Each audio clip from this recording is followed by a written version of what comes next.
expectations are a huge factor that are just often completely ignored and left undiscussed. And that creates a tremendous amount of anxiety. So my specialty is helping anxious leaders, anxious teams. And what I've learned, so in all the time that I was writing about and blogging about and podcasting about workplace mental health, I was a consultant and I was working inside large organizations of all different kinds, the world's largest organizations. And there were two themes that emerged. And I think that they're really, really important. The first is that people don't understand expectations. They don't understand their own expectations, which are often stories we've been telling ourselves since we were kids, that we've internalized other people's expectations. We're driven by invisible expectations that stress us out often and make us really anxious. We don't understand other people's expectations of us. No one ever tells us, what does good look like? What does as soon as possible means, like really basic stuff, but also fundamental stuff, right? What does it mean to be part of a team? What's our goal here? I'm shocked at how many companies I work in, really famous companies, where people are just sort of like milling around, not aligned, because nobody has expectations clear. And then also, what do I expect? What do I expect of other people?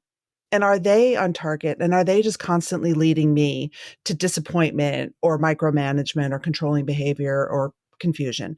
And then the second piece is this culture of urgency that I, as someone who had my first job when email was just starting, and now I'm working in the world of Slack and, constant communication has just, I think, become a crisis and is really ruining people's ability to function at work well. I agree with you that COVID was a forcing function for us to change so many things.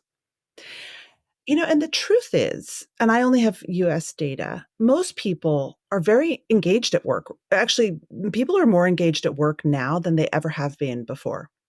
So something about the way that we've begun working since COVID has made knowledge workers happier.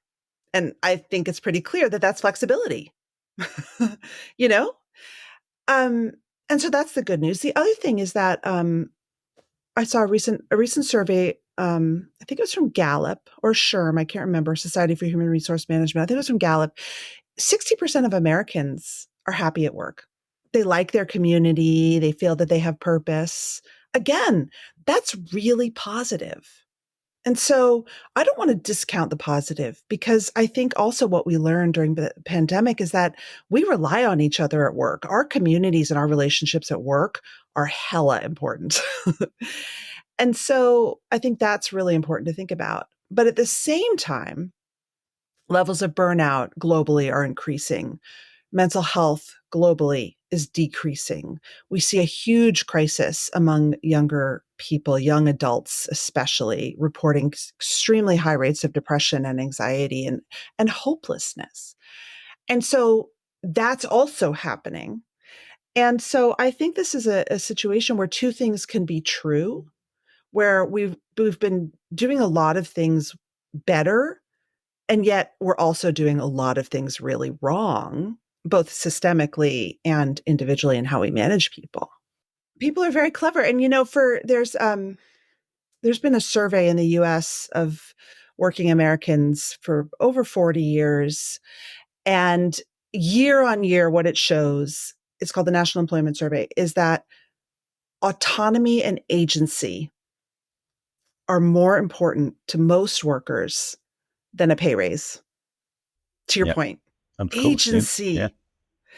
And to me, I very much focus when I work with companies on the team level, because the most flexibility happens on teams, right? You can work for a giant company that says you have to be in the office Tuesday, Wednesday, Thursday, but most teams are like, and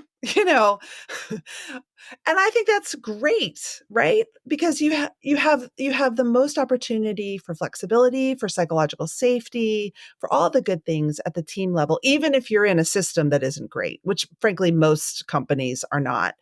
And so I think that's important also for your listeners to think about. If they don't, maybe your audience might be more leaders and CEOs, but for a lot of people, you know, if they have some level of agency within their own colleagues, what can they do? And I think it's also about having those really wonderful questions so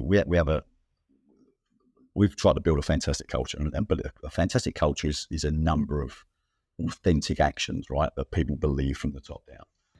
And one of the things that we say in the business, we get our teams to ask each other all the time is, within your role, within your job, what do you love? Yeah. And what do you not love? So they'll write down what they don't love. And we say, well, stop doing them then. You're not allowed to do anything you don't love. Because one of the things that we operate, which is Patrick Lencioni, his principles of the 6 geniuses, which identifies what frustrates people versus what energizes people, right? So, and I always use this as an example. I apologize if I've heard this before, but as a simplistic example, one of the things I hate in my role is doing my expenses, right? I put pins in my eyes before I do my expenses, right? And I just tried an example as we went on this journey, and there was 4 people in my team that were finance people who said, we love doing expenses. Oh my God. Can we do your expenses? Right? And that was the point to say, trust me, because people are different and want different things and get energized by different things. I love that, right? I mean, it's funny. I try to do that with my kids and their chores, right? Like, is there a chore that you don't mind doing? And yeah. It's about agency. And the other thing that also I think is really important, because I work with a lot of really sort of classically high achievers, right? People who went to the fanciest law schools or the fanciest business schools or medical schools. And what I find with them is that they might be into their 30s before they realize, I don't really love what I've been excelling at on paper for 15 years. I can't tell you how many lawyers, right? How many lawyers I've worked with and met who've been like, man, I don't actually think I love this. And then you have some real questions.